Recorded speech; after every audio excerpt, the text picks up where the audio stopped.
নমস্কার বন্ধুরা, আজকে তোমাদের সাথে কাতলা মাছের একটি অন্যরকম রেসিপি শেয়ার করব। দই কাতলা তো তোমরা সকলেই বানিয়েছো, একবার এই রকম ভাবে কাতলা মাছের রেসিপি বানিয়ে দেখো।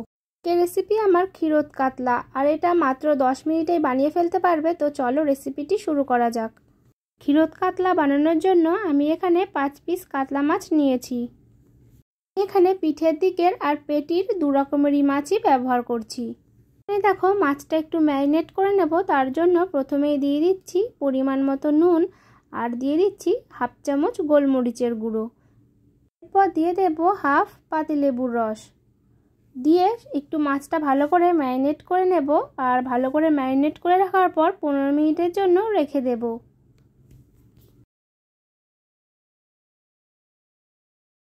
এরপর একটা বাটি নিয়েছি, তাতে দিয়ে দেব 2 কাপ মতো লিকুইড দুধ। তা কিন্তু আগে একটু চাল দিয়ে রেখেছিলাম, তা কিন্তু একটু ঠান্ডা করে ব্যবহার করছি। এরপর দিয়ে দেব 1 চামচ ময়দা, আর এরপর দুধের সাথে ভালো করে একটু মিশিয়ে নেব। দিকে একটা কড়াই গরম করে তাতে দিয়ে দিচ্ছি কিছুটা পরিমাণ সাদা তেল। এটাও একটু ভালো করে গরম করে নিতে হবে। এরপর এক এক করে দিয়ে দেব ম্যারিনেট করে রাখা মাছগুলো হালকা করে ভেজে নেব, খুব বেশি লালচে করে ভাজবো না। তো দেখো মাছগুলোর একটা সাইড হয়ে যাওয়ার পর অপর সাইডটা উল্টে দেব। এগুলো কিন্তু খুব বেশি কড়া করে আমি ভাজিনি। তো দেখো মাছগুলো আমার ভাজা হয়ে গেছে। এবার এক এক করে মাছগুলো তুলে নেব।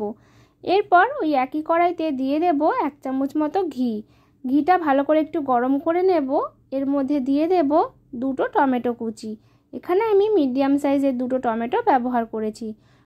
টমেটোটা হালকা করে একটু নাড়াচাড়া করে নেব। তো দেখো যখন দেখবে টমেটোটা একটু গলে এসছে, তখন এতে দিয়ে দেব 1 চামচ জিরে গুঁড়ো, দেব 1 চামচ ধনে গুঁড়ো, দেব হাফ চামচ গোলমরিচের গুঁড়ো। এরপর দিয়ে দেব অল্প একটু গরম মশলা গুঁড়ো। আর মশলাটা একটু ভালো করে কষিয়ে নেব।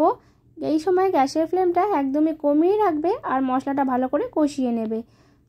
এটা কিন্তু একটু সময় ধরে কষাবে। যখন দেখবে মশলা থেকে তেল ছেড়ে এসছে আর মশলাটা ভালো করে কষানো হয়ে গেছে, ময়দাগুলা দুধটা আমি রেডি করে রেখেছিলাম সেটা এই সময় দিয়ে দেব।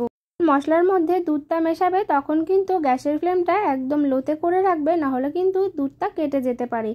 এরপর ভালো করে একটু মশলার সাথে মিশিয়ে নেব। যখন দেখবে দুধটা ফুটে এসছে, তখন এতে দিয়ে দেব এক এক করে ভেজে রাখা মাছগুলো। এই রেসিপিটি কিন্তু পুরনো দিনের একটি হারিয়ে যাওয়া রান্না। তোমরা কিন্তু বাড়িতে এই রেসিপিটি অবশ্যই একবার ট্রাই করতে পারো, খেতে কিন্তু খুবই ভালো হয়। এরপর গ্রেভির সাথে মাছগুলো একটু ভালো করে মিশিয়ে নেব। এই সময় তোমরা গ্রেভিতে নুনটা চেক করে নেবে আর পরিমাণ মতো নুনটা এই সময় অ্যাড করে দেবে। এরপর দিয়ে দেব সামান্য পরিমাণ চিনি। কিন্তু এখানে চিনির পরিমাণটা একদমই অল্প ব্যবহার করেছি। আমি গ্যাসের ফ্লেমটা মিডিয়ামে করে রেখে মাছটা একটু ফুটিয়ে নেব। যখন দেখবে মাছের গ্রেভি থেকে এরকম তেল ছেড়ে আসছে, তখন দিয়ে দেব চেরা কাঁচা লঙ্কা। এখানে আমি 2টো চেরা কাঁচা লঙ্কা ব্যবহার করছি। আর উপর থেকে একটু গরম মশলা দিয়ে দেব। আর সবশেষে নামানোর আগে দিয়ে দেব অল্প পরিমাণ ঘি। কিছু ভালো করে একটু মিশিয়ে নিলে আমাদের রেডি হয়ে যাবে পুরনো দিনের একটি হারিয়ে যাওয়া পদ, ক্ষীরোদ কাতলা। হাতে যদি খুব কম সময় থাকে তাহলে বাড়িতে অবশ্যই একবার এই রেসিপিটি ট্রাই করতে পারো। এই রেসিপিটি তোমাদের কেমন লাগলো অবশ্যই কিন্তু কমেন্ট করে জানাতে ভুলো না। আমার চ্যানেলের রেসিপিগুলো যদি তোমাদের ভালো লেগে থাকে তাহলে চ্যানেলটা অবশ্যই করে লাইক, শেয়ার, সাবস্ক্রাইব করে দিও।